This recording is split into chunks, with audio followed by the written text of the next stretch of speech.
Caros amigos, boa tarde para todos. Eu me sinto muito feliz de poder fazer parte do aniversário da Federação Espírita do Rio Grande do Sul.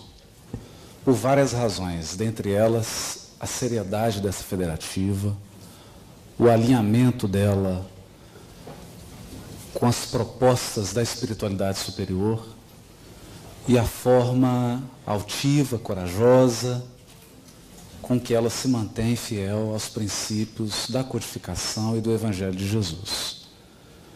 Eu quero agradecer a todos da federação, na pessoa da Beth, sua presidente, mas também estender o meu agradecimento pessoal a todos os trabalhadores anônimos que tornam possível o dia a dia e os gigantescos trabalhos dessa federação.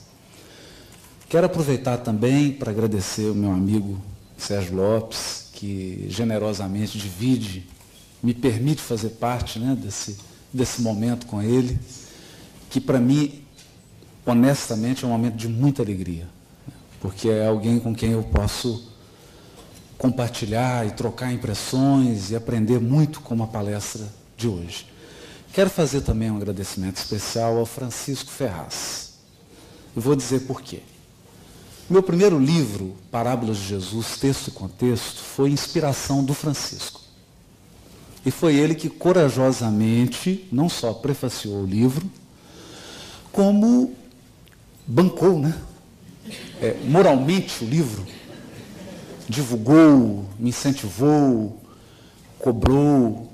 E tem uma história assim muito engraçada desse livro, né? Porque um dia ele me liga e fala assim: Haroldo, você tem que escrever o livro, porque já vendeu 8.000 exemplares. É uma brincadeira, porque eu estava assim um pouco atrasado com a escrita e a federação já tinha se empenhado, e eu me lembro assim com muita saudade, né, Francisco, desses momentos que ficam guardados nos nossos corações. Jesus ampare seu coração, toda a sua família. Muito obrigado, viu, por tudo. Nós, quando abordamos o tema tentação, eu acho que o Sérgio optou por um caminho de muito esclarecimento para todos nós. Nós sempre imaginamos aquelas ideias atávicas de um pequeno demôniozinho do lado esquerdo e um anjinho do lado direito, cada qual fazendo as suas sugestões. E essa imagem, essa pintura, não sai da mente das pessoas. De modo que a palavra tentação é sempre associada a um ambiente religioso e a ideias religiosas que já ficaram no passado.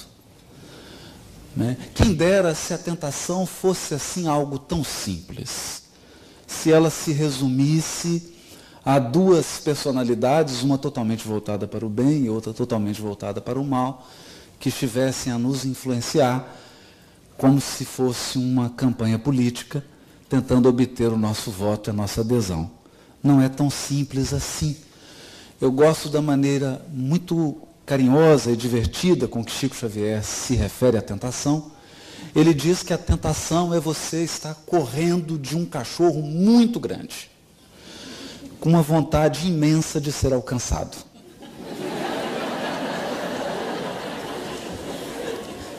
Porque a tentação tem um componente forte do desejo. Tentação significa que há uma divisão. Um lado do nosso psiquismo deseja ardentemente repetir, viver novamente, experimentar, extrair prazer daquela experiência. E um outro lado, já mais consciente, já mais esclarecido, mais fortalecido, sabe que é preciso avançar. Avançar. Portanto, nós queremos conduzir essa reflexão de hoje de uma maneira mais leve, sem instilar qualquer sentimento de culpa e sem partir por um discurso também moralista, de estabelecer regras, ou de julgar o passado, lembrando Paulo de Tarso quando diz: graças a Deus já somos o que somos. E nós só somos o que somos porque trilhamos os caminhos e vivemos vastas experiências ao longo da evolução. Algumas que trouxeram muitas alegrias para o nosso coração, outras que trouxeram imensas tristezas, mas o certo é que nos tornamos experientes. Porque a angelitude, a pureza da alma, não é conquistada por espíritos de cristal ou de açúcar. O anjo é feito de adamantium. Ele é forjado na luta, na renúncia, no sacrifício, no trabalho, na disciplina. Conhece a desilusão e a amargura de perto. As entidades angélicas têm uma profunda compaixão pelo nosso piso de experiência evolutiva, porque sabem exatamente o que é estar na posição em que estamos. Sabem exatamente o que é a condição e a vulnerabilidade de um encarnado. E é sobre esse ponto agora que a gente gostaria de navegar. A vulnerabilidade do encarnado. Há uma passagem do Evangelho em que Jesus se refere. Na verdade, o espírito está pronto, mas a carne é fraca. E Emmanuel, na sua lucidez, define o espírito como representando a nossa fonte, o nosso núcleo divino. Aqueles potenciais que lembram esse maravilhoso vídeo de divulgação do Congresso da FERGS, agora em outubro, em Gramado. Uma planta, uma semente que vai desabrochando, porque nós temos o DNA de Deus em nós. Nós somos imagem e semelhança do Criador. Fomos destinados à pureza e à perfeição relativa da criatura. Preparados para uma felicidade sem mescla, evidentemente que será alcançada num processo árduo e longo de construção de si mesmo, porque a evolução respeita um princípio da lei divina, que é o espírito de sequência da natureza. A natureza tem um espírito de sequência. Toda a realidade começa na semente, desabrocha, se torna uma grande árvore, até que ofereça frutos. E a espiritualidade superior também não é diferente. Mas se essa é a característica do espírito, nós temos também a da carne. E não nos enganemos, diz Emmanuel, em uma de suas mensagens. Quem dera se a carne fosse apenas o corpo físico. Não é sobre isso que nós estamos falando. O corpo físico é apenas uma condensação fluídica, uma condensação de energias que nos permite operar no mundo material. O corpo é uma veste, uma emanação, uma consequência do nosso corpo espiritual. Mas ele é um instrumento que não é nem culpado, nem tem o mérito das nossas escolhas. O corpo é uma tela que reflete com fidelidade a nossa consciência espiritual. Quando o Evangelho se refere à carne, está dizendo a um conjunto de características do ser encarnado. A carne como representando vulnerabilidade. Vulnerabilidade. E o que significa isso? Estar encarnado é, por exemplo, independente de ter algum débito, tropeçar nessa escada e quebrar uma perna. Estar encarnado pode representar viver de uma maneira mais drástica o processo de envelhecimento. A impermanência. Saber que do berço ao túmulo nós somos peregrinos e experimentamos esse estado de impermanência. Eu não sei quanto tempo permanecerei encarnado. Não sei quanto tempo os meus vínculos estarão ao meu lado.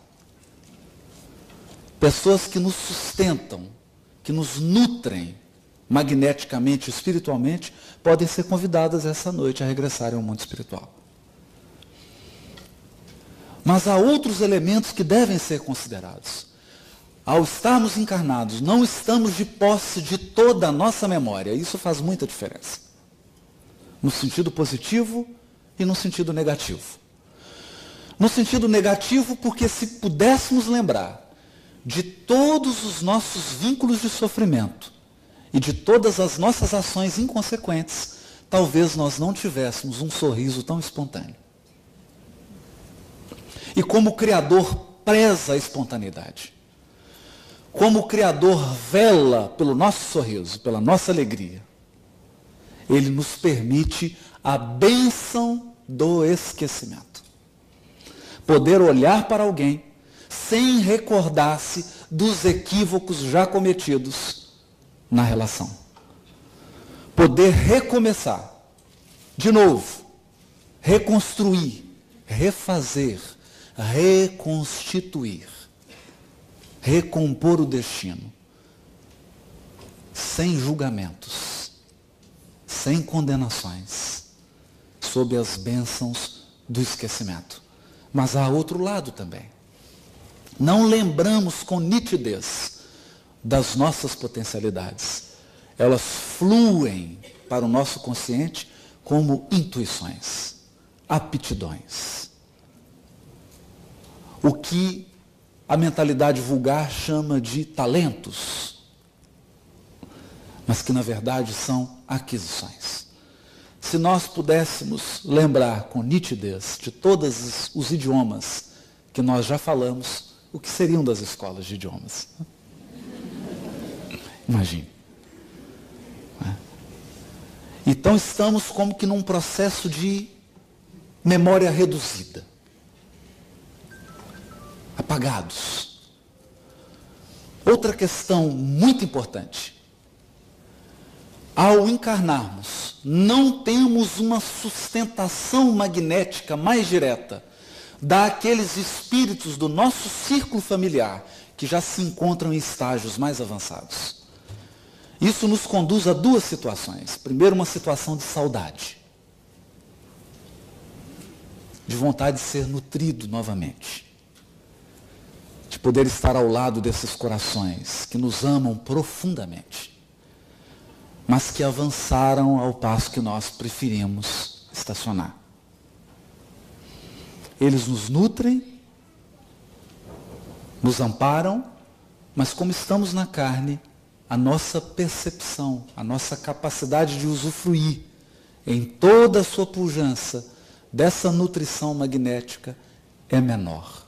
E é por isso que a entidade angélica responsável pela encarnação de Alcione, quando ela se propunha a encarnar para resgatar uma alma muito querida do seu ciclo de relações, ele diz para ela: partes numa missão arriscada. Você tem consciência de que na carne, embora a sua condição espiritual, vai experimentar carência, solidão, necessidade de aprovação, necessidade de acolhimento, necessidade de envolvimento. Você partilhará de todas as necessidades da condição humana. E não se engane, entre elas, deixa subentendido, nas entrelinhas, o próprio desejo de ser mãe.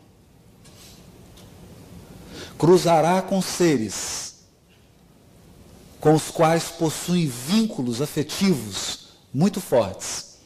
E não se esqueça, Alcione, vários partem desta esfera em missões arriscadas como as tuas e não conseguem regressar de pronto.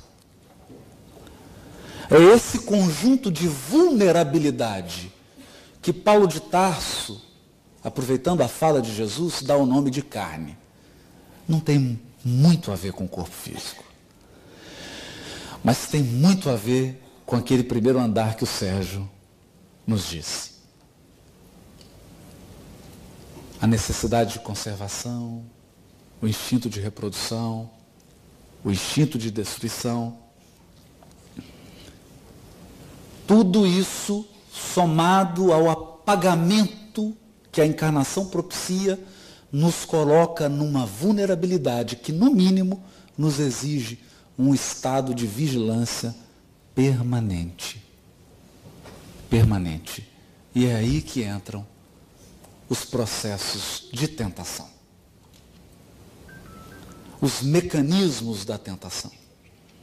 É bom lembrar que, se você não sofre nenhuma tentação, talvez isso seja um indício perigoso de que você já tombou sobre ela. Já se entregou tanto que não há mais nada a ser tentado. Ou, e é sempre bom fazer essa exceção, você já atingiu a região das consciências angélicas. Então, tendo algum anjo aqui na plateia, por favor, me perdoe. Eu talvez não entenda muito o fato de você estar aqui ouvindo essa palestra, mas, por favor, vibre por nós. Mas se compartilha a experiência conosco, viver o processo da tentação é natural na evolução. É lei natural. É lei física. Por quê? Simples. Nós aprendemos isso nas aulas básicas de física, lei de ação e reação. Mas aprendemos na doutrina espírita algo profundo. A lei natural é a mesma lei moral. E a lei moral é a mesma lei natural. Não existe uma lei natural e uma lei moral. Portanto, Newton é um sacerdote. Quando Newton estabeleceu as suas equações e as suas 3 leis, ele estava falando de evangelho. E de física também, porque não tem diferença. A lei divina ou lei natural é a mesma. É a mesma. Porque há um só Deus. Um só Deus. Uma só lei. Há um plano de unidade na infinita diversidade da criação. Isso significa que, toda vez que eu instauro um movimento novo, eu preciso dar conta da inércia. Claro. Se você está dirigindo um carro a 100 km por hora e precisa reduzir para 40 km por hora, o que acontece? Você vai reduzir imediatamente, mas sofrerá simultaneamente a inércia do movimento anterior. Da mesma maneira, se você conduz um carro a 20 km por hora e acelera a 100, mudou o movimento, sofrerá a inércia do movimento anterior. Como que nós sentimos isso? Como que alguém sente isso? Não importa se ele sabe de física, se ele sabe de doutrina, isso não importa. Ele sente um solavanco para frente ou um solavanco para trás. E isso significa experiência da lei de Deus. Portanto, toda vez que eu saio de um processo psíquico que pode ter durado 5 existências e ingresso num novo movimento psíquico, há uma inércia do movimento anterior. Essa inércia do movimento anterior é vivida como um processo de tentação. Dá vontade de voltar. É natural. E às vezes a gente volta.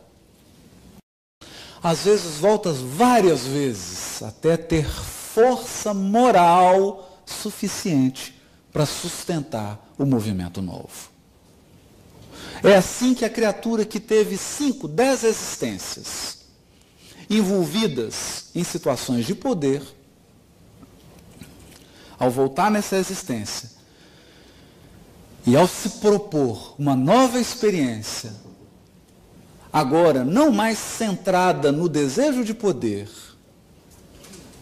mas em outra proposta acolhida por ela, ela vai experimentar a inércia. E quando se percebe, enxerga-se repetindo velhos padrões de conduta, velhos padrões de crença, comportamentos inconscientes. Essa é a tentação. É natural. Não imaginemos que há um Criador julgando, que há um Criador recriminando, porque nós somos integralmente amados e respeitados por Deus. Integralmente amados e respeitados. Quer você avance, quer você regresse. Quer você avance, quer você estacione. O amor de Deus permanece inalterável. Porque isso integra a nossa experiência individual. E a experiência evolutiva, ela é pessoal, individual e intransferível. Não há empréstimo de aquisições espirituais. Há intercessões. Intercessões. Mas as intercessões integram o regime do amor de Deus, que sempre nos socorre, sempre nos reergue. Quem se propõe a uma evolução consciente está sempre em tentação. Está sempre lidando com comportamentos, com hábitos, cujas raízes se estendem ao profundo do nosso psiquismo, cujas raízes têm origem em experiências remotas do nosso espírito. É a nossa história, é a nossa genealogia. Assim, quando o Evangelho fala das multidões que seguiam Jesus, nós podemos imaginar, num plano social, várias criaturas seguindo Jesus. Mas se transferirmos essa observação para o plano interno, veremos em nós uma multidão. Porque o Haroldo de hoje é filho de alguém na encarnação passada. Mas esse alguém é filho de alguém da anterior. E assim eu vou numa cadeia regressiva e nós podemos voltar 20, 30, 40 reencarnações para trás.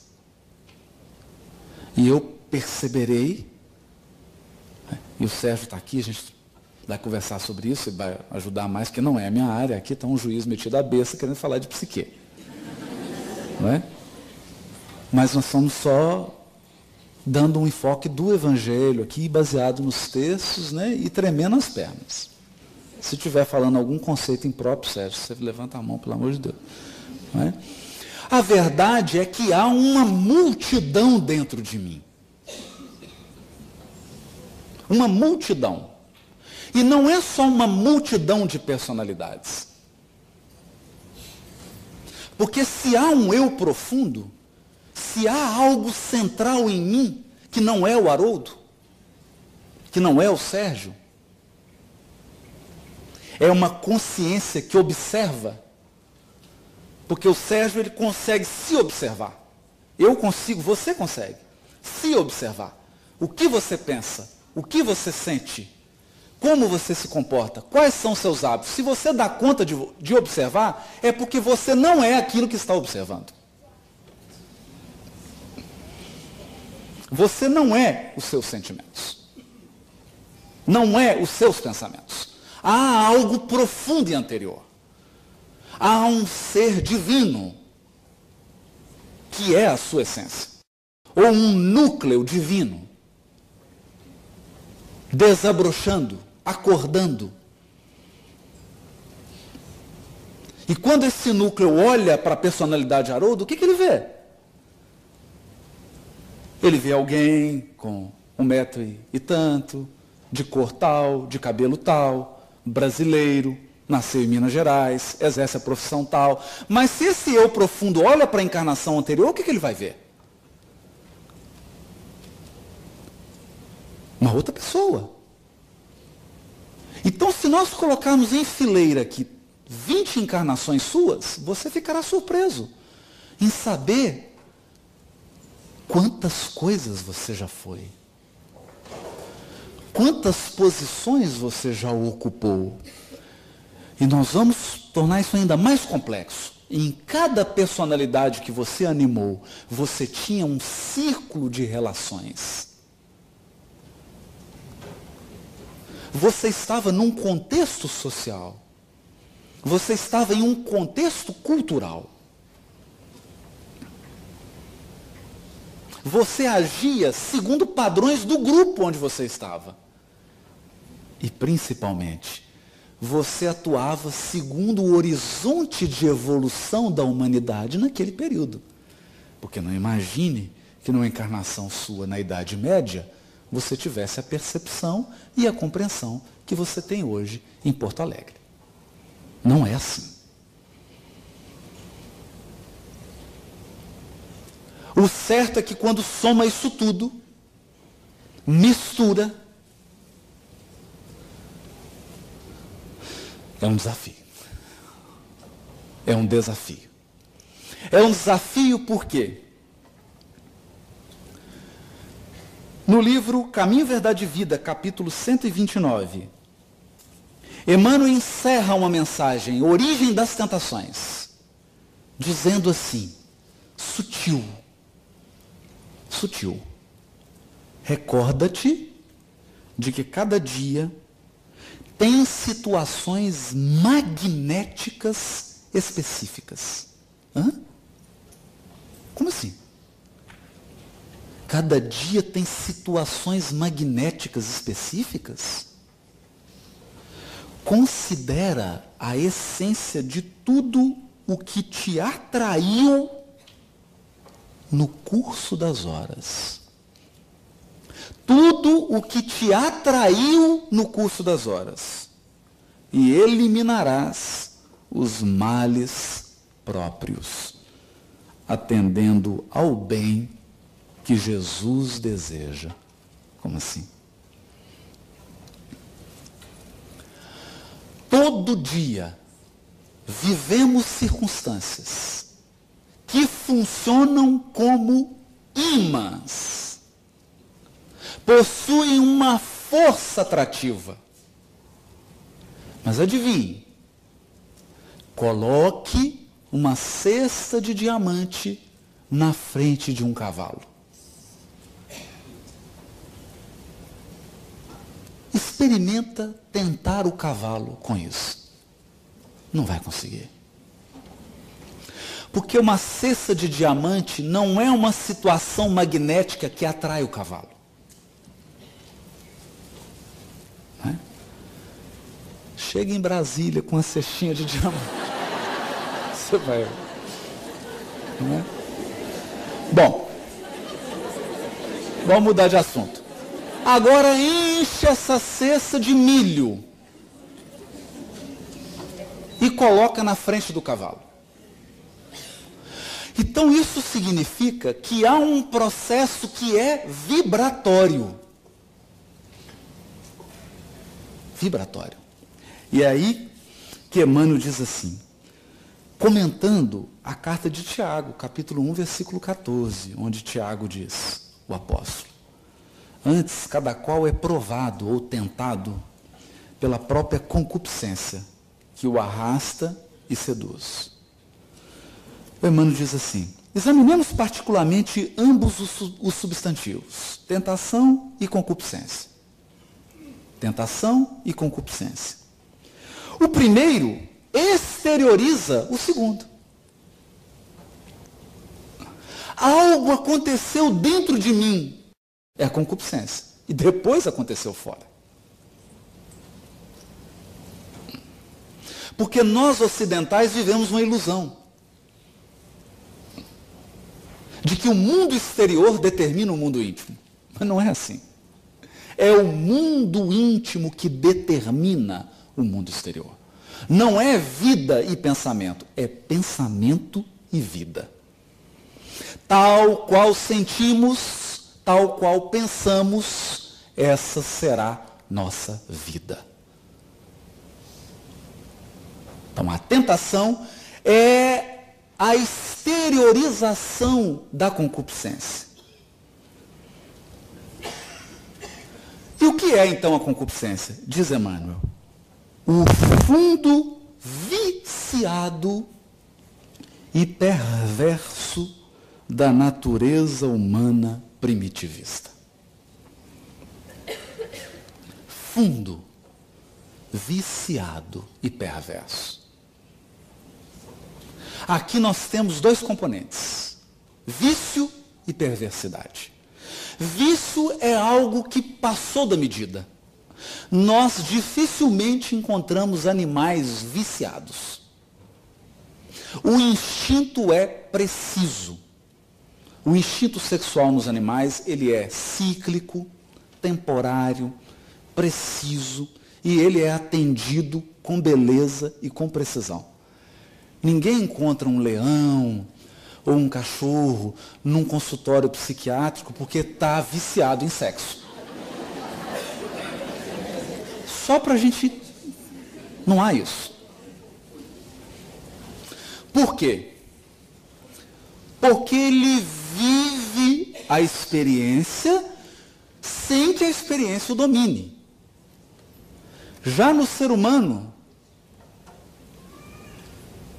que entrou na sensação, há um componente muito especial. E ele se chama desejo. Desejo. E o desejo tem uma característica muito especial. Ele é insaciável. Insaciável. O desejo, se não for conduzido, se não for direcionado com sabedoria e com autodomínio, por isso que o Sérgio colocou aquela frase bonita de Kardec. O que é a obsessão? É o domínio que um espírito exerce sobre outro. Domínio. Mas ele só exerce esse domínio porque a criatura não tem autodomínio. Autodomínio. Ninguém vive sem desejo, porque o desejo é a mola propulsora da evolução. Ele é o motor do barco. É ele que impulsiona o nosso psiquismo.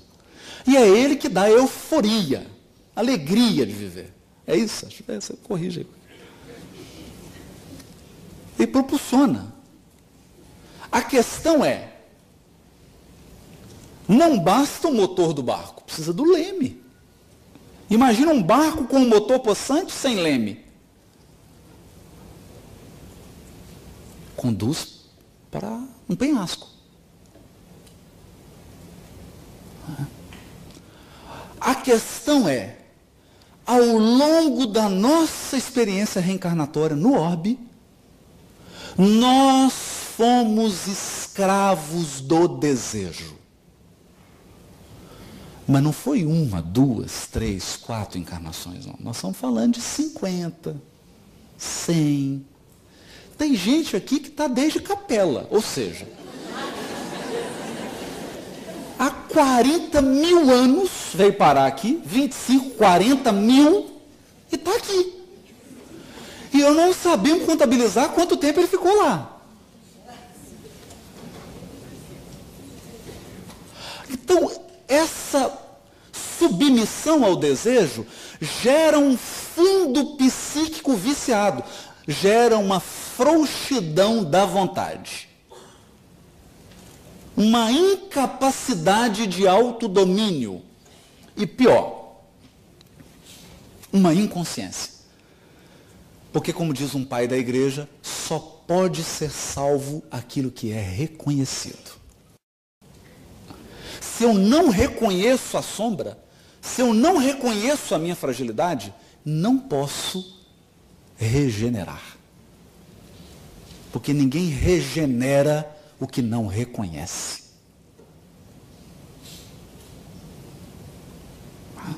Há uma tentação exterior, como o Sérgio deu o exemplo, você encontrar aquela pessoa, né, e se sentir profundamente atraído por ela, é apenas uma situação magnética que sintonizou com o seu magnetismo psíquico.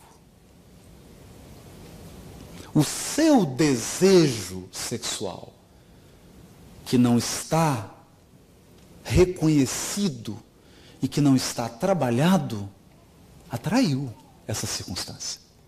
E vai atrair várias outras. É natural isso. É muito natural. É isso que Emmanuel está dizendo.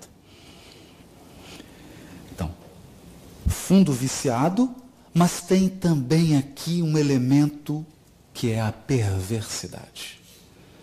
E a perversidade é algo paradoxal, é algo que nos deixa perplexos.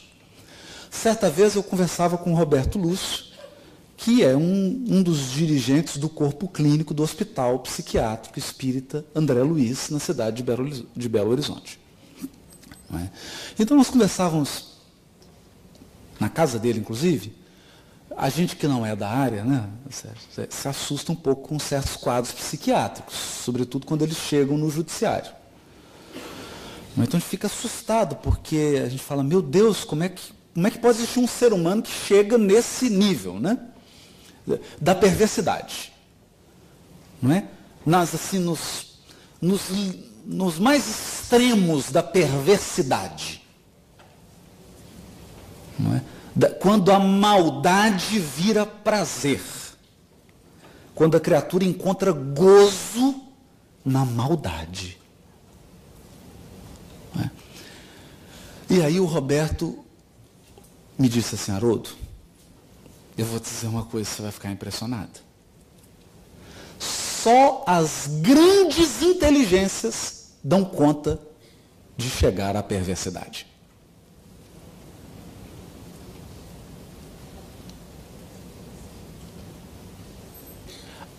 Uma criatura simples, que está no estágio mais mediano da evolução, que não tem um desenvolvimento da inteligência tão profundo, não chega a esses patamares de perversidade, não dá conta. Para chegar num patamar de perversidade, você tem que fazer um completo descolamento de razão e sentimento.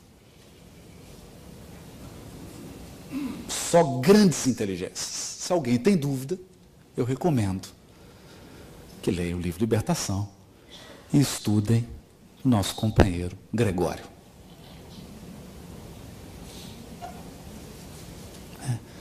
Por isso, achei muito interessante o que o Sérgio disse quanto ao perigo da intelectualidade distorcida, da inteligência sem compromisso com o bem comum, com a inteligência descompromissada com o amor. Porque você não se torna feliz pelo que você sabe. Você se torna feliz ao amar e ser amado. Nós só nos tornamos felizes quando reconhecemos o amor de Deus. Quando reconhecemos que somos infinitamente e integralmente amados por Deus. E quando, em retribuição, em dádiva a esse abundante e infinito amor, eu amo. Porque a gente precisa aprender a nutrir-se do amor que dá. Que é a experiência dos altiplanos do sentimento, como colocado por Lázaro. No ápice do sentimento está o amor. Porque é quando você se nutre do que você dá, não mais do que você recebe.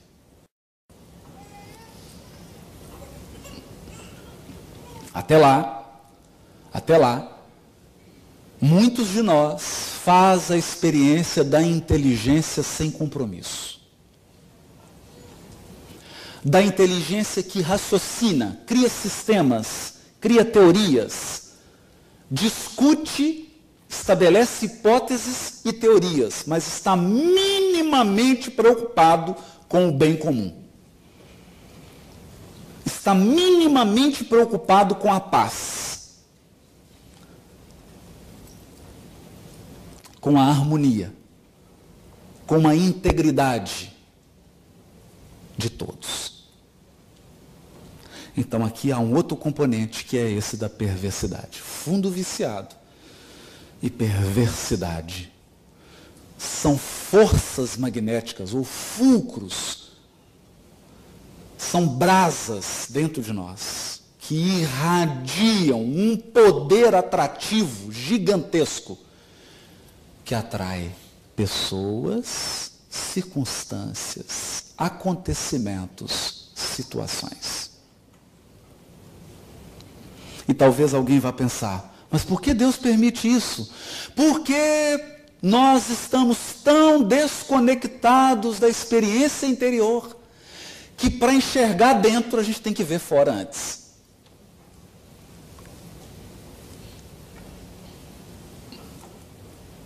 É a evolução feita aos tropeços. Eu preciso cair 20 vezes para perceber que eu estou mancando.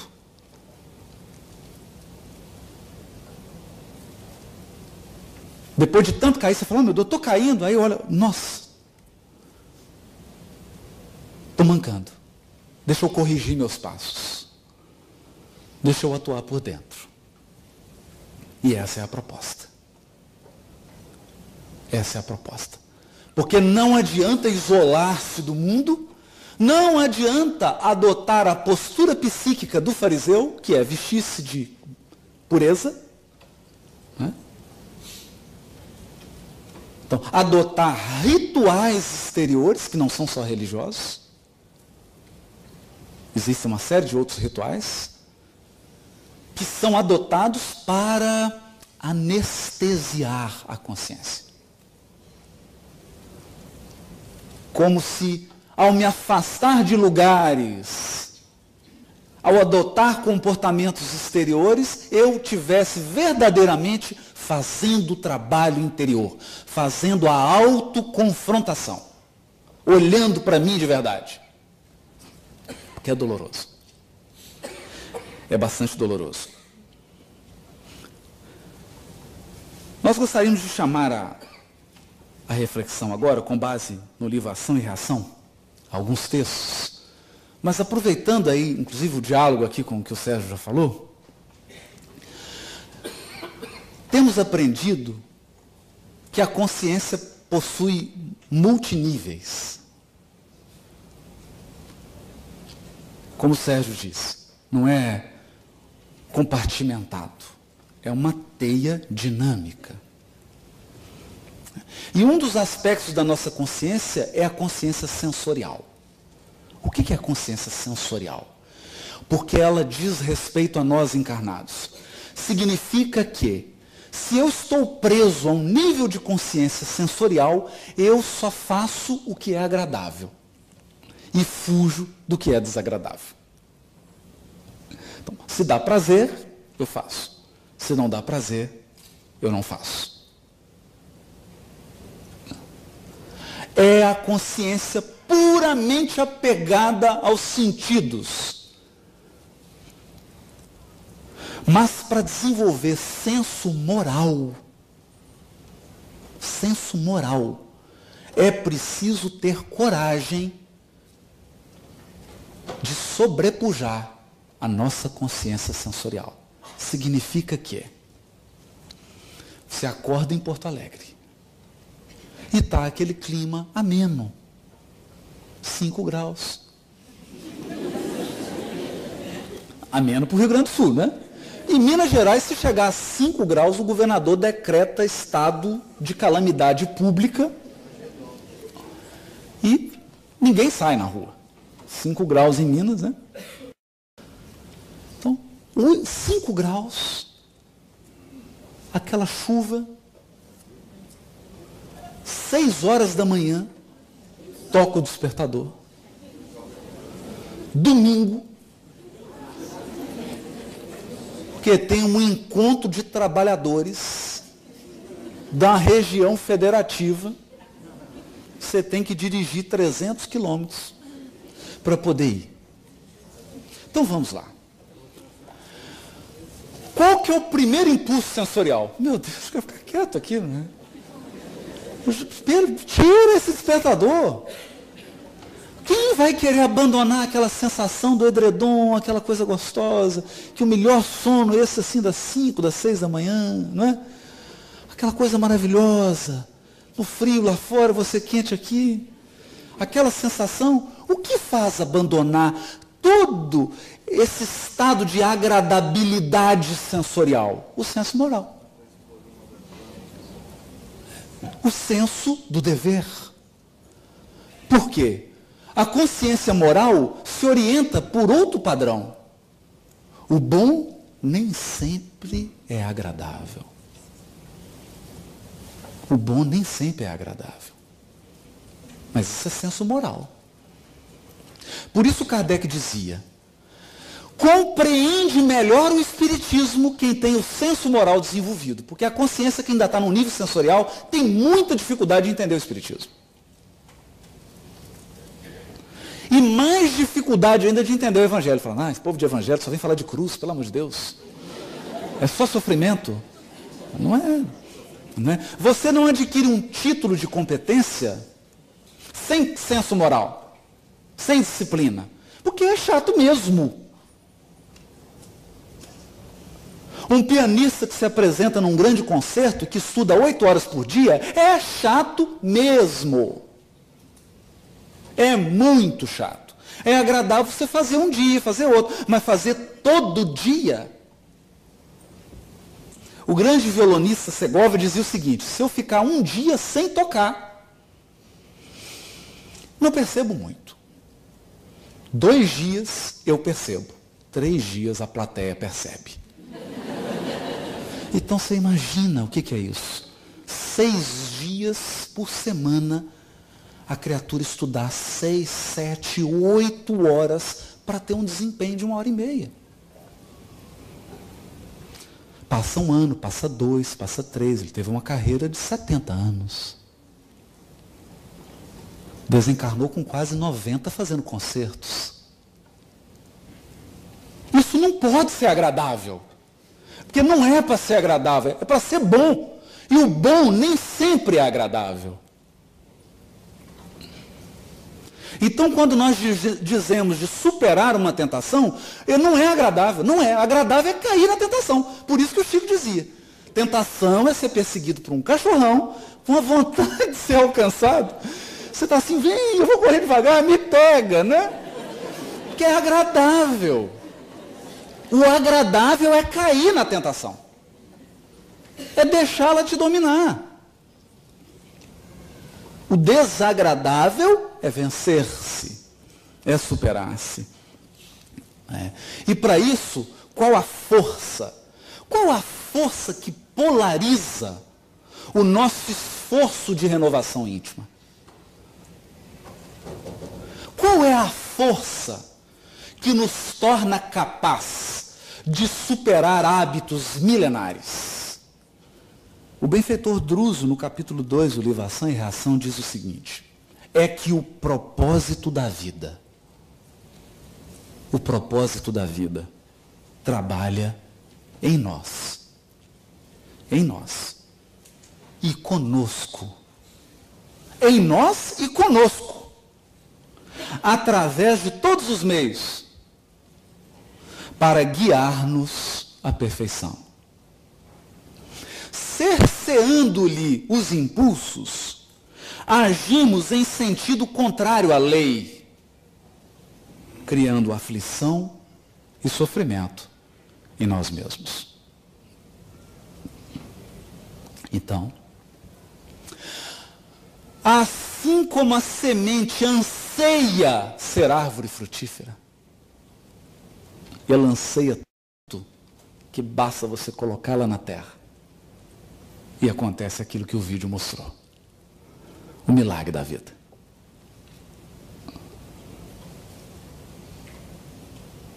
Tudo que é vivo anseia por expressar os seus máximos potenciais. Então, cada um de nós aqui sabe, lá no fundo, mas é lá no fundo mesmo, que é um ser angelical. E essa certeza, essa memória, essa lembrança, geram um impulso. Por quê? Porque representa Deus agindo na minha consciência. O lugar onde Deus mora é dentro de mim. Ele é essa força que trabalha em nós e conosco. Em nós e conosco, guiando-nos por todos os meios à perfeição.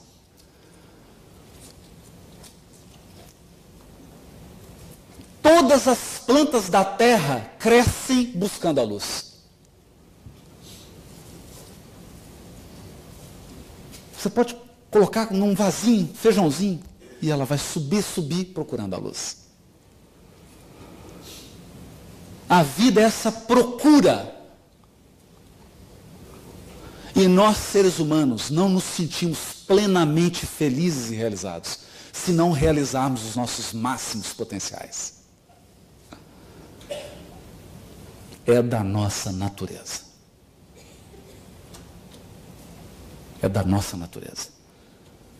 Dentre esses potenciais divinos estão o potencial de amar, o potencial de renunciar, o potencial de aprender, o potencial de cooperar com Deus, porque nós somos filhos dele, e o filho anseia comungar com o Pai.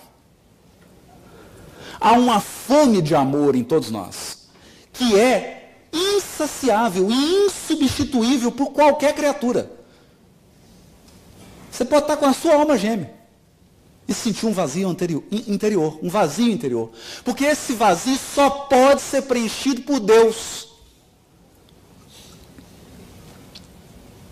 É a nossa sede de comunhão com o Pai. É um propósito que nós podemos cercear esse impulso? Podemos. Podemos tamponá-lo? Podemos. E isso faz o quê? Isso gera aflição e sofrimento em nós mesmos. Porque não é questão de cumprir uma pauta moralista de conduta. Não é questão de atender padrões e requisitos. É uma questão de ser você. É impossível ser feliz sem realizar os máximos potenciais que estão dentro de nós. Não tem jeito. Nós ansiamos por expressar essas potências divinas. E é por isso que Kardec, na questão 621, pergunta assim: onde está escrita a lei de Deus? Na consciência. Ele fala, se está escrito na consciência, por que Deus permite que ela seja escrita? Os homens se esqueceram e a menosprezaram. Quis Deus que eles se lembrassem. Então, voltar para esses impulsos interiores é lembrar da lei.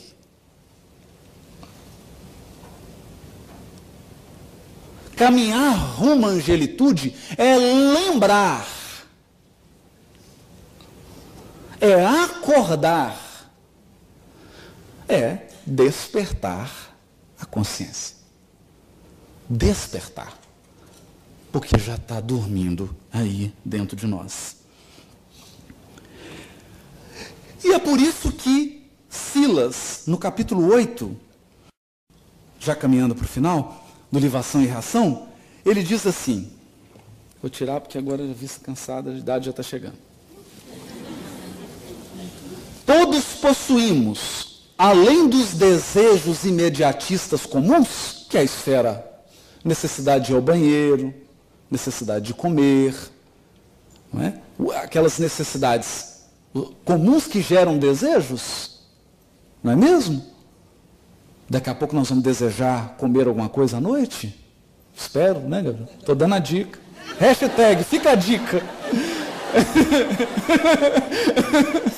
Hashtag, fica a dica, né? Então, além desses desejos imediatistas comuns, em qualquer fase da vida, todos nós possuímos um desejo central. Ou tema básico dos interesses mais íntimos. Olha que interessante. É a tônica que define a nossa irradiação. Por isso, além dos pensamentos vulgares que nos aprisionam à experiência rotineira, emitimos com mais frequência os pensamentos que nascem do desejo central que nos caracteriza.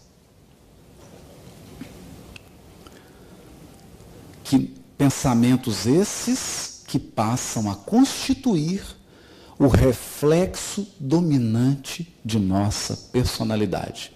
Desse modo, é fácil conhecer a natureza de qualquer pessoa em qualquer plano, através das ocupações e posições em que prefira viver.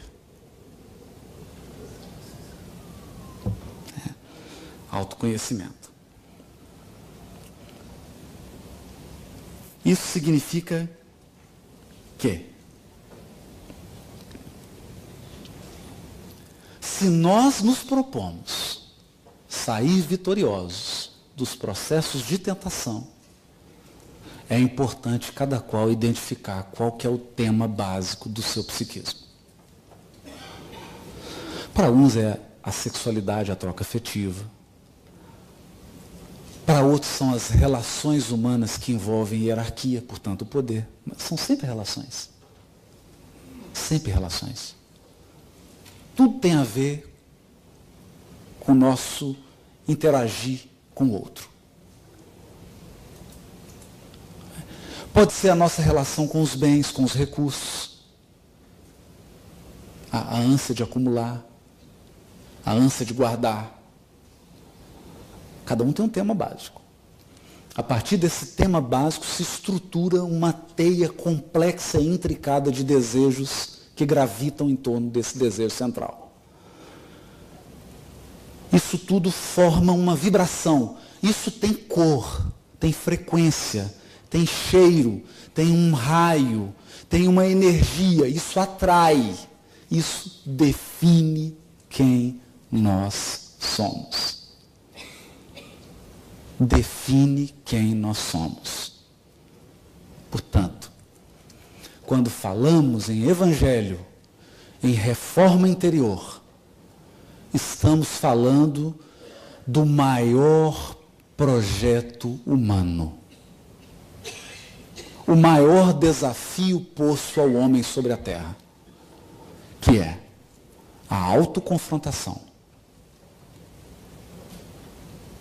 Conhecer-se, identificar-se, para poder, com o auxílio das forças divinas que atuam em nós e conosco, estabelecer um novo movimento, um novo rumo, uma nova alvorada.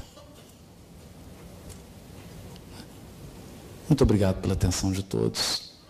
Voltamos.